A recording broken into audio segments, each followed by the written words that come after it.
ফজু পাগলা, কে বলছে সালাউদ্দিন আগে প্রস্রাব করতে পারে নাই, ওই রুমিন ফারানা, মানে বঙ্গবন্ধু রুমিন ফারানা, এক একজনকে এক এক রকমের পদবি দিচ্ছে মানুষ।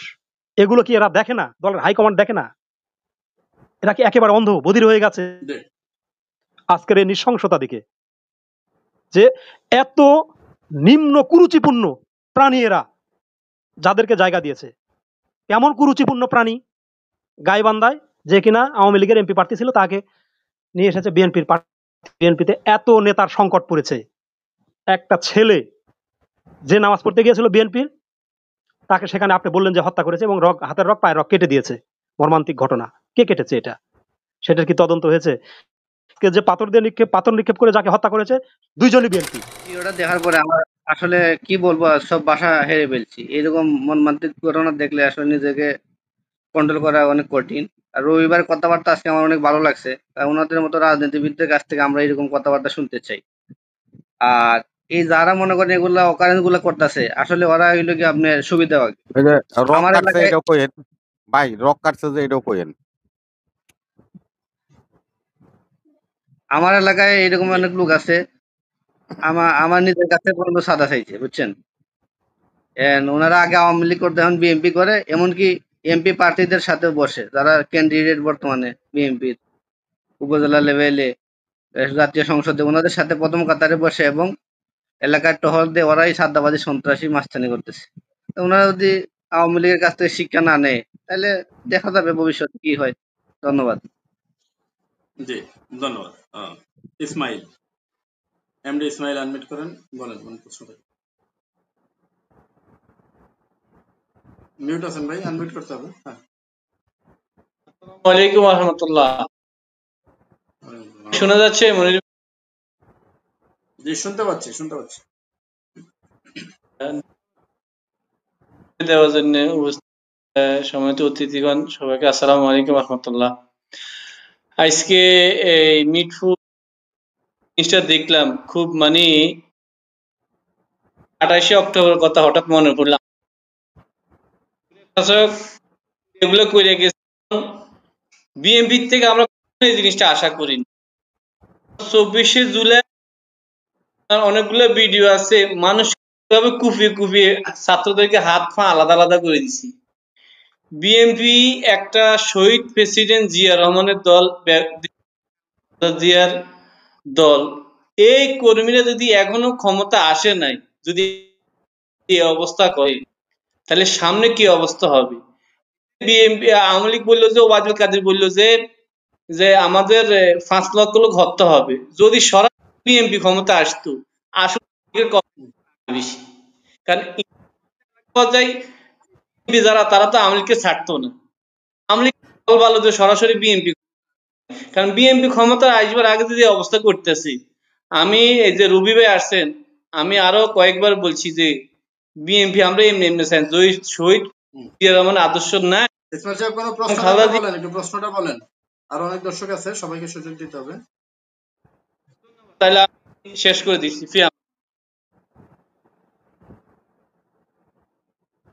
জি ধন্যবাদ। আব্দুল হাকিম আনমিট করেন, প্রশ্ন থাকলে বলেন।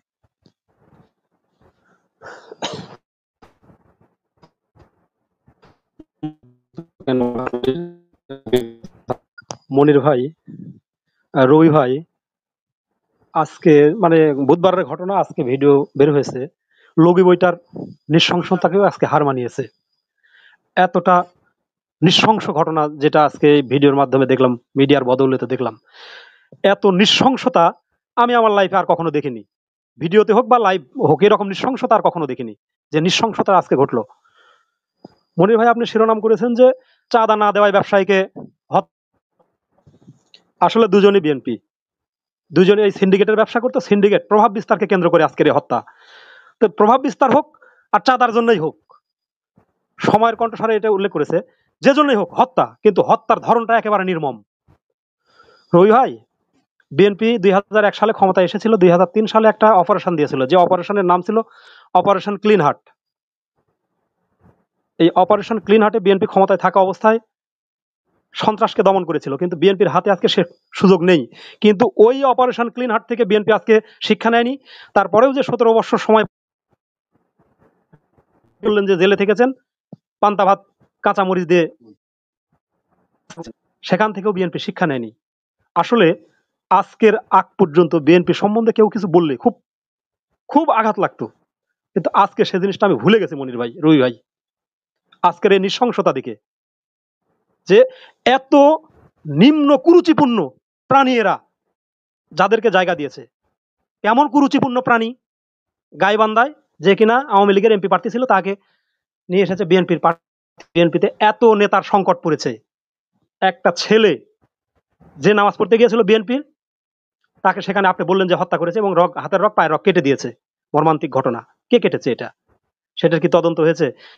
কে যে পাথর নিক্ষেপ করে যাকে হত্যা করেছে, দুইজনই বিএনপি, ওই সোহাগও বিএনপি, মুহিনও বিএনপি। এই তাম আর তার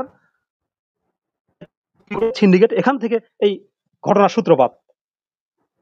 তাহলে বিএনপি হয়ে বিএনপিকে হত্যা করছে। আবার এই আওয়ামী লীগের নেতাকে, এই যে সাভারে যেটা দেখলাম, ওয়ার্ড সভাপতি বানিয়েছে, সে চাঁদাবাজি লুটতরাজ, এক ব্যবসায়ী চাঁদা দেয়নি, তাকে ধরে নিয়ে এসে নির্মম নির্যাতন করতে পুলিশ তাকে ধরে নিয়ে গেছে। তারপরে তাকে দল থেকে বহিষ্কার করা হয়েছে। এগুলো কোন ধরনের রাজনীতি হচ্ছে? প্রত্যেকটা জায়গাতে একই ধরনের ঘটনা ঘটছে। কেন? আপনি যেটা বলেছেন যে দলের প্রত্যেকটা অঙ্গ সংগঠনের কমিটিকে বিলুপ্ত করতে হবে এবং অতি দ্রুত বিলুপ্ত করতে হবে। আর হাইকমান্ড যারা আছে তাদের তো কোনো কার্যক্রমই দেখি না, কোনো মিটিং মিছিল কোনো কিছু দেখি না। যে যার মতো নিজের অবস্থান থেকে তারা বক্তব্য দিয়ে যাচ্ছে, এবং তাদেরকে নিয়ে যেমন ওই যে কেউ বলছে ফজু পাগলা, কেউ বলছে সালাউদ্দিন আগে প্রস্রাব করতে পারে নাই, ওই রুমিন ফারানা, মানে বঙ্গবন্ধু রুমিন ফারানা, এক একজনকে এক এক রকমের পদবি দিচ্ছে মানুষ। এগুলো কি এরা দেখে না? দলের হাইকমান্ড দেখে না? এরা কি একেবারে অন্ধ বধির হয়ে গেছে? আব্দুল হাকিম একটু সংক্ষিপ্ত করতে হবে ভাই, সুতরাং আরো খোলা অনেক রেখে দর্শক রাজনীতি আছেন। করতে হবে রবি ভাই। আপনি একটা, হ্যাঁ শেষ করছি মনির ভাই, হ্যাঁ শেষ করছি। আপনি একটা গুরুত্বপূর্ণ পদে ছিলেন, এখন হয়তো সাবেক হয়েছেন, আপনার সেই হাইকমান্ডে যাওয়ার মতো অ্যাবিলিটি আছে। আশা করি আপনি সেই হাইকমান্ডে যাবেন, এই বিষয়গুলো, জনগণের আশা আকাঙ্ক্ষার কথাগুলো আপনি সেখানে তুলে ধরবেন এবং ভালো একটা সমাধান নিয়ে আসবেন, এটা প্রত্যাশা করি। আর ধন্যবাদ। আফসারি সাহেব ধন্যবাদ ভাই, একটু সংক্ষিপ্ত করতে হবে, আর অনেক দর্শক আছেন। মনির বলেন। জি, ধন্যবাদ এনাম মনির সাহেব ভাই। আনমিউট করুন। সম্মানিত আলোচক বিন্দু এবং উপস্থিতি, আসসালামু আলাইকুম। ওয়ালাইকুম সালাম। যে রাজনীতি দেশের জাতি জনগণের কাজে আসে না, আমরা সেই রাজনীতি ঘৃণা করি। যে রাজনীতি দল এবং এদেরকে শেল্টার দিয়েছে, চাঁদাবাজিকে শেল্টার দিয়েছে, আমরা তাদেরকে ঘৃণা করি। যে রাজনীতি ভালো নেতা তৈরি করতে পারে না, দেশপ্রেমিক নেতা তৈরি করতে পারে না, সন্ত্রাস চাঁদাবাজিকে শেল্টার দেয়, আমরা সেই সব রাজনীতিকে ঘৃণা করি। এইভাবে যদি রাজনীতি চলতে থাকে, দেশের জনগণ তখন অতিষ্ঠ হয়ে যাবে। তখন আবার এই 24 আসবে, আবার 24 এই ঘূর্ণিঝড়ের মতো আসবে না, টর্নেডো আকারে আসবে রাজনীতিবিদের জন্য। অতএব রাজনীতিবিদদের জন্য এখনই সাবধান হওয়া দরকার, দলকে পুনর্গঠন করার দরকার। দেশের জনগণ রাজনীতি যাতে ভালো থাকে, জনগণ সুস্থ থাকে, শান্তিতে থাকে, সেই ব্যবস্থা যদি না করে, তাহলে আবার উন্নতির বিরুদ্ধে এরকম হাসিনার মতো স্বনির্দশা বড় হবে। আমরা আশা করি রাজনীতিবিদ এবং রাজনৈতিক দল দেশের মানুষের কথা শুনবে এবং দেশের মানুষের উপকারের জন্য রাজনীতি করবে। যে রাজনীতি দেশ জনগণের ক্ষতি করে, যে সেই সব রাজনীতি আমরা চাই না এবং আমরা তাদেরকে ঘৃণা করি। আগামী নির্বাচনে এই রাজনীতির এইরকম কুকর্মের প্রভাব পড়বে বলে আমরা মনে করি। অতএব সবাই সাবধান হয়ে যান, দেশের জন্য কাজ করেন, জনগণের জন্য কাজ করেন। ধন্যবাদ আপনার সবাইকে। জি, ধন্যবাদ। ধন্যবাদ আপনাকে। সালমান, কেএম সালমান আনমিউট করেন, বলেন প্রশ্ন থাকলে বলেন। আসসালামু আলাইকুম। আসলে বিএনপির নেতাদের যে দেশি বিশৃঙ্খলা, এগুলা বিএনপির আভ্যন্তরীণ শৃঙ্খলার বিষয়। আমার খুব ভালো লাগছে রবি ভাই সেই দায়িত্বটা নিয়ে যে কথা বলছেন। বিএনপি একটা দল, তারা এখনো সরকার হয় নাই, তারা তো নিজেদের বিষয় নিয়ে তাদের বিএনপির নেতৃত্ব মাথায় ঘামাবে। আমি রাষ্ট্রীয় প্রেক্ষাপটে আসলে আফসারি স্যারকে জিজ্ঞেস করতে চাই, স্যার জানিপথ চেয়ারম্যান কলিমুল্লাহ স্যার যে ধাত্রী মাতার নামে বিমাতা স্বরূপ, মানে ধাত্রী মাতার বিমাতা করা যাবে না টাইপের কথা বলে, নির্বাচনে যে তিনি ম্যানুপুলেট করে নির্বাচন স্বচ্ছ হবে না কি না হবে সেটার জন্য ট্রান্সপারেন্সি ইন্টারন্যাশনাল ব্যুরো ছিল, সেখানে একটা প্যারালাল জানিপথ নামের এই ধরনের মানে বায়বীয় পদ একটা প্রতিষ্ঠান বানায় নির্বাচনের বৈধতা দিয়ে গেল। এরকম অবস্থার মধ্যে আমরা পিআর এ যাই, রেগুলার নির্বাচনেই আসি। সিস্টেম এরকম থাকলে আসলে এই ধরনের নির্বাচনের দ্বারা যে সুষ্ঠু ক্ষমতার পালাবদল হবে সেই নিশ্চয়তা কি? যোগ্য লোক নেতৃত্বে আসলে আসবে কিভাবে? জি, ধন্যবাদ। সাইফুল ইসলাম, মোহাম্মদ সাইফুল ইসলাম সাহেব বলেন। ভালো আছেন? এবং জি আপনাদের ভালো আছে, বলেন। আলোচনাকে সবাইকে আসসালামু আলাইকুম। আমি রবি ভাইকে ওয়ালাইকুম একটা আসসালাম। কথা বলতে চাই যে রবি ভাই এখনো সময় আছে।